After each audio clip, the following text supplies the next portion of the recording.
హిందీలో సామెత ఉంది, నాచినాయే ఆంగం తేడా అని.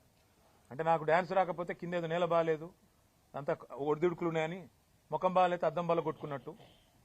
గ్రామ సభల్లో ప్రజలు అడుగుతున్న ప్రశ్నలకు మీ దగ్గర సమాధానాలు ఉన్నాయా?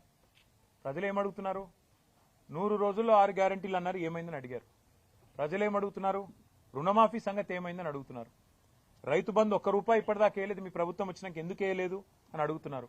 వాటికి సమాధానం చెప్పే సత్తా మీ కాడ లేకపోతే మేమేం చేస్తాం? ప్రజలు ఇంకొక మాట కూడా అడుగుతున్నారు. 1,06,00,000 దరఖాస్తులు తీసుకున్నారు మీరు ప్రజాపాలన పేరిట డిసెంబర్ 23లో. ఆ దరఖాస్తులు ఇచ్చినాం కదా, రేషన్ కార్డులకు, రైతు భరోసాకు మళ్ళెందుకు దరఖాస్తు పెట్టాలని అడుగుతున్నారు. ఎవరు తప్పిది? ఆ దరఖాస్తులు ఎక్కడ పోయినాయి? ప్రభుత్వం దగ్గర సమాచారం లేదు. అందుకే ఇవాళ మీరు రాష్ట్ర ప్రభుత్వాన్ని అనేది ఏమంటే, మీరు పరిపాలనలో నిమగ్నం కండి. మీరు ఇతరత్రా కార్యక్రమాలు బంద్ పెట్టి ప్రజలకు మేలు చేసే కార్యక్రమాలు, గ్యారంటీల అమలు, వాటి మీద మీరు దృష్టి పెడితే ఈ నిరసనలు మీకు తప్పుతాయి. లేకపోతే మాత్రం ఇవాళ ఎక్కడన్నా ఒక్క టీఆర్ఎస్ నాయకుడు పాల్గొన్న దాఖలా మీరు చూపెడతారా? ఎక్కడికక్కడ ప్రజలు మరలబడుతున్నారు, టెంట్లు ఊలగొడుతున్నారు. రేపు ఇదే తీరుగా కొనసాగితే గవర్నమెంట్ ను కూడా ఏదో దశలో ప్రజలు వాళ్ళు ఖచ్చితంగా తిరస్కరిస్తారు. కేసీఆర్ గారు ఆదేశిస్తే వారి ఆదేశానికి అనుగుణంగా ఈ కమిటీని ఏర్పాటు చేయడం జరిగింది. ఈ కమిటీ నిరంజన్ రెడ్డి గారి నేతృత్వంలో రాష్ట్రమంతటా కూడా విస్తృతంగా రాబోయే నెల రోజుల పాటు పర్యటిస్తుంది.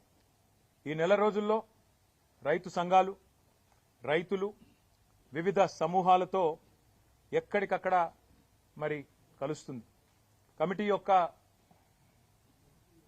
నిజంగా వారి కమిట్మెంట్కు నేను ధన్యవాదాలు కూడా తెలియజేస్తా ఉన్నా. ఎందుకంటే మా జోగురామన్న గారు వెంటనే స్పందించి అన్నారు, అన్న అక్షర క్రమంలో మేమే ముందున్నాం, ఆదిలాబాదు మా దగ్గర నుంచే పని మొదలు పెడదాం, మీరు రండి, మా పూర్వ ఆదిలాబాద్ జిల్లా నుంచే పని మొదలు పెడదామని చెప్పి నిరంజన్ రెడ్డి గారికి చెప్పగానే వారు కూడా వెంటనే అందరితో సంప్రదించి ఎల్లుండే పని మొదలు పెడదామని నిర్ణయం తీసుకున్నారు.